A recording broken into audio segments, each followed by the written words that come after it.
Assalamualaikum warahmatullahi wabarakatuh. Pejuang langit yang dicintai oleh Allah Subhanahu wa taala. Hidup kita susah, hidup kita sepertinya penuh kesedihan, penuh kesusahan, ya. Mungkin bisa jadi kita belum mendapatkan doa manusia ini. Karena demi Allah, kalau dia sudah mengangkat tangan, langit akan bergetar. Kalau beliau sudah menengadahkan tangan, hidup kita pasti berubah, akan menjadi penuh keindahan.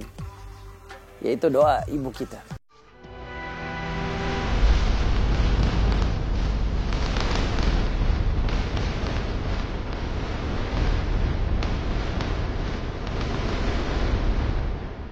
Kita mencoba minuman keras, kita mencoba narkoba gitu kan ya, kita mencoba narkotik gitu kan, kita mencoba mendolimi orang itu dengan cara, kalau sekarang tuh begal, kalau dulu tuh namanya notog kalau di Bandung tuh, notog gitu kan. Notog tuh misalkan kita perlu handphone atau perlu helm, kita datangin gitu kan, atau kita cegat di pinggir jalan gitu kan, kita hajar orangnya, kita bawa barangnya. Dan itu kerjaan saya rutin tuh dulu.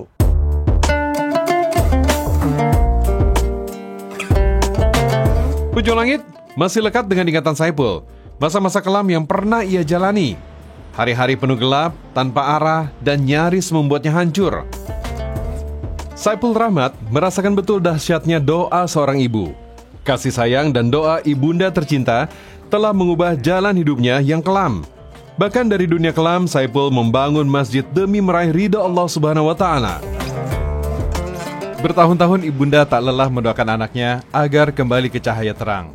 Tak pernah sekalipun ibunya menyebut namanya Saipul dengan panggilan yang buruk, meski kelakuan anaknya banyak menyesakkan hatinya.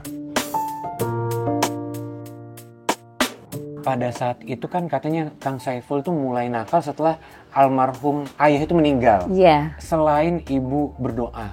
Iya. Itu kan udah dimarahin. Itu kondisi Kang Saiful tuh gimana sih? Udah susah gitunya dibilangin Kang Saiful tuh nggak denger gitu.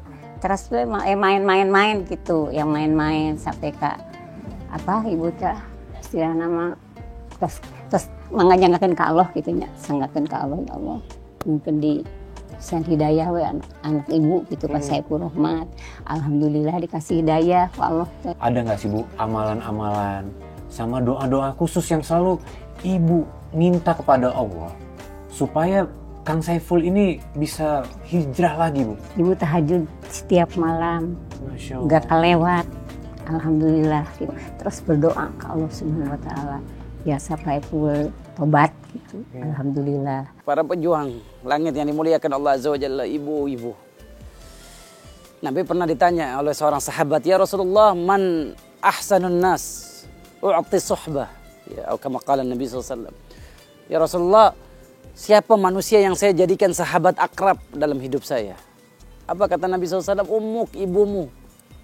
Siapa lagi Rasul? Ummuk, ibumu. Siapa lagi Rasul? Ibumu. 3 kali Nabi ulang. Kemudian baru bapakmu.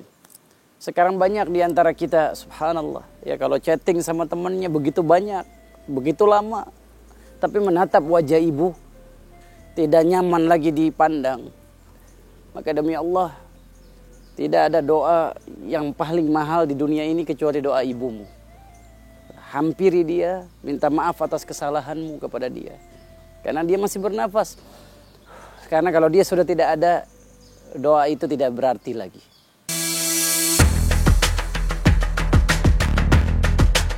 Akhirnya, Saipul betul-betul tobat. Semua itu berawal saat Saipul diterpa ujian yang berat.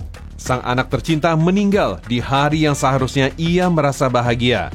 Tepat di hari ulang tahunnya.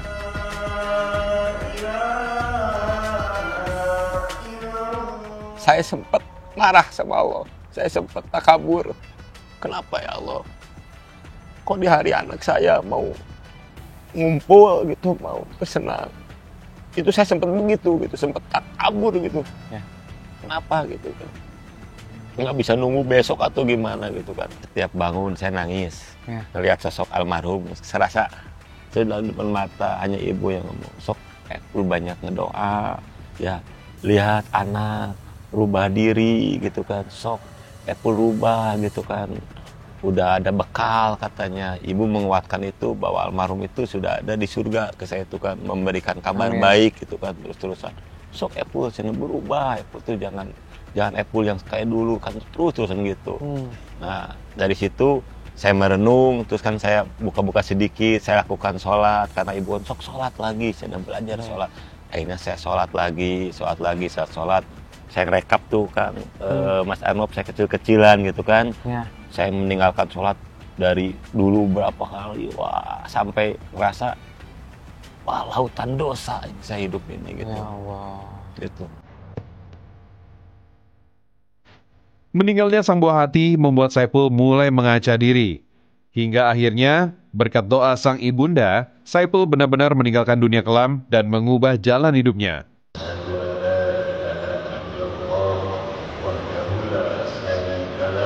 Waktu itu apa tuh permohonan maaf Akang kepada ibu? Saya basuh kaki. Basuh kaki? Basuh kaki dan alhamdulillah selalu saya kerjakan dan memberi contoh. Saya kan 5 keluarga ya. Waktu itu kakak-kakak sama adik-adik, saya anak ketiga dari 5 bersaudara, kaget. Dan saya bawa air baskom, terus saya basuh kakinya, saya sujud, saya minta maaf, ada ibu saya basuh kaki. Kaget tuh kakak-kakak adik saya.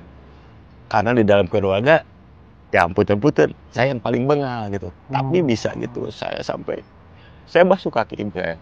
Saya cium kaki ibu saya minta maaf, ibu saya berdoain. Terus usapin. Karena pernah saya dengar kalau ibu sudah ridho memaafkan kita, pertolongan Allah itu jalan, semua jalan itu kebuka. Dan itu terbukti gitu. Masjid ini semuanya dibuktikan kemudahannya luar biasa.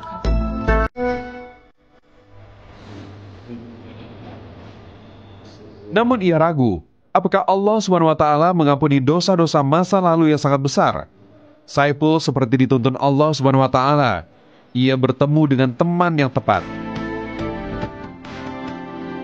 Akhirnya ada teman ngobrol gitu kan, saya ceritain. Kantor sendiri perjalanan hidup saya seperti ini saya ceritain gitu kan. Dosa sudah memang tinggi. Apa ya yang bisa menghapus dosa besar gitu kan? Ya. Bikin masjid katanya, pahalanya besar begitu. Ya, akhirnya Saipul mendirikan sebuah masjid di kolong tol Sumur Batu, Bandung, Jawa Barat. Ide itu muncul setelah ia dan temannya terinspirasi dari Masjid Babah Alun yang lebih dulu berdiri di bawah kolong tol Tanjung Priuk, Jakarta. Tapi membangun masjid di lokasi seperti Sumur Batu bukan masalah ringan karena termasuk wilayah keras. Awal saya ke sini, premannya di sini luar biasa ya. Tentu dengan adanya masjid, kegiatan mereka kan pasti harus dibuang. Dan mereka menolak objection. Tekad Saipul membangun masjid di kawasan hitam tetap bulat, sekalipun gangguan dan provokasi terus menghantuinya. Pertama, saya minta doa ke ibu. Doa ke ibu? Doa ke ibu, karena memang dari situlah awal semuanya sampai sekarang atas doa ibu. Yang dari lama ya Kang, ibu saya itu kan pengennya saya itu berubah. Saya minta doa, sujud ke ibu, mah, abdi badengan saya mau bikin masjid. Doa seorang ibu untuk Saipul benar-benar menembus langit. Doa yang ia panjatkan di sepertiga malam, perlahan satu persatu diwujudkan oleh Allah.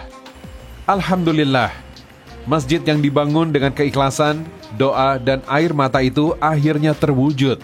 Kini, berdiri kokoh di bawah kolong tol, menjadi tempat ibadah yang membawa manfaat besar bagi banyak orang.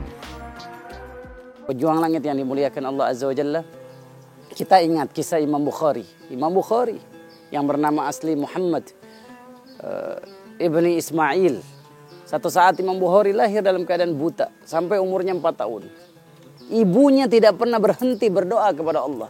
Kemudian satu saat sang ibu dalam keadaan tahajudnya menangis meminta agar Allah mengembalikan penglihatan anaknya. Imam Bukhari bermimpi didatangi oleh Nabi Ibrahim alaihissalam. Wahai ibunda, karena banyaknya doa engkau, sekarang lihat, Bukhari kecil sudah bisa melihat. Ibunya langsung terbangun dan melihat Imam Bukhari sudah bisa melihat kembali. Dahsyatnya doa ibu. kejar. Jangan pernah sia-siakan apapun hajat kita, keinginan kita, minta sama ibu kita. Ibu kita akan minta kepada Allah, hidup kita pasti dimudahkan, dilancarkan. Baginda Nabi Ibrahim alaihissalam berdoa, Rabbi ja'alni muqimas salati wa min dzurriyyati Rabbana wa taqabbal du'a. Ya Allah, jadikan saya rajin sholat dan anak cucu saya rajin sholat. Ini kalimat yang harus kita pahami. Nabi Ibrahim tidak minta, wahai Allah, jadikan Ismail jadi gubernur. Jadikan Ismail pengusaha kaya. Lah. Yang diminta orang tua pertama kali menanamkan nilai ibadah kepada anak-anaknya. Karena kalau anak kita sudah dekat kepada Allah, hajat dia akan dikabulkan, hidup dia akan dimudahkan oleh Allah Azza wa Jalla. Maka wahai para ibu, sebelum engkau meminta hal dunia untuk anakmu, maka mintalah hal agama. Sehingga anakmu menjadi anak soleh dan engkau pun akan bahagia dunia akhirat.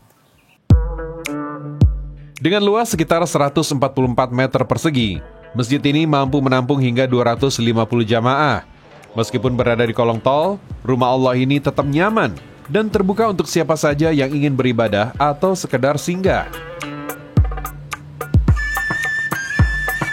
Alhamdulillah, tentu ini doa semua ya, doa semua, dan insya Allah tempat ini menjadi kebarokahan, manfaat. Amin, amin, insya Allah. Berbagai cara dilakukan Saiful untuk menarik minat jamaah hingga akhirnya bisa seperti sekarang. Saiful sampai harus menyediakan makan gratis agar masyarakat mau sholat di masjidnya. Nah, ini kan tadi saya lihat-lihat nih, Ya, banyak yang datang. Udah gitu saya sempat baca kan tadi ada tulisan tuh, ngopi, teh gratis. tuh. Syaratnya apa? Syaratnya cuma jamaah yang selesai menunaikan sholat di sini. Pokoknya mah aturannya harus sholat. Jadi kegiatan ini tuh Mas Arnob sering, kalau ada agnia, sedekah, kita langsung bagiin. Ya kan? Tapi khusus jemaah yang sholat. Kalau yang nggak sholat, ya nggak kebagian. Baik, ya Pak. Insya Allah. Setiap hari Jumat, jumlah donatur yang datang jauh lebih banyak. Sehingga donatur harus membuat janji dengan Kang Epul terlebih dahulu agar makanan tidak menumpuk. Setelah Akang nih kan ya, udah berbagi, bisa bermanfaat dengan bagi-bagi seperti ini juga sebagai perpanjangan tangan. Apa sih yang Akang rasakan, Kang? Ya Alhamdulillah, tentu akan bahagia ketika kita bisa mempermudah, membantu ya sesama saudara kita yang memang membutuhkan. Keduanya juga amanah dalam menjalankan apa yang donatur atau agnia berikan kepada kami. Kehidupan jadi lebih gimana, Kang, sekarang? Setelah adanya Akang mengurus Masjid Hijrah ini. Tentu ilmu tenang itu mahal. Yang saya dapatkan ketenangan. Ketenangan sekali, meskipun ya di bawah jembatan tol ya, berisik apa, tapi ketenangan. Pejuang langit yang dimuliakan Allah. Pertama yang akan dihisab pada hari kiamat tentang amal ibadah kita, sholat kita. Kalau sholat kita baik, tidak bolong-bolong, amal yang lain benar dibagusin sama Allah. Tapi kalau sholat kita sudah rusak, maka amal yang lain pun rusak. Sabda Nabi mengatakan, sab'atun yudhilluhumullah yawma la dhilla illa dhilluh. Ada 7 golongan manusia. Nanti hari kiamat diberikan naungan oleh Allah Azza wa Jalla. Pada saat itu tidak ada naungan kecuali untuk manusia tersebut. Siapa di antaranya? Rajulun wa qalbuhu mu'allaq bil masajid. Seseorang yang hatinya sudah keikat sama masjid. Nggak mau dia jauh-jauh dari masjid. Inilah orang yang dicintai oleh Allah. Allah berfirman, innal hasanati yuzhibna sayyiat. Kebaikan akan menebus keburukan masa lalu kita. Keterangan itu bukan hanya berpihak pada Saiful, tetapi juga membawa berkah bagi warga sekitar, termasuk para pedagang sembako yang merasakan manfaatnya. Assalamualaikum. Waalaikumsalam. Wah, Masya Allah. Kang, Ya, tadi saya habis main nih ke Masjid Hijrah. ya. Gimana? Semenjak ada masjid, ada perubahan nggak di lingkungan sekitar? Apalagi Akang ngejualan dekat sini kan ya? Alhamdulillah banyak hal positif semenjak aja masjid ini ya gitu. Kalau dulu mah sebelum ada masjid ini banyak orang-orang nakal yang kayak gitu, apalagi tiap malam minggu gitu ya, dipakai untuk mabok. Alhamdulillah sekarang udah enggak gitu, enggak kedengeran lagi.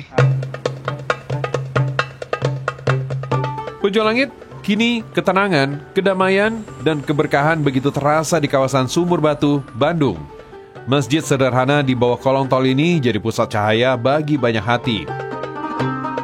Semua ini tak lepas dari doa seorang ibu. Doa yang tulus, yang terus dipanjatkan tanpa henti, hingga Allah mengabulkannya dengan cara yang indah. Buah dari doa seorang ibu kini terwujud dalam keberkahan yang dirasakan banyak orang.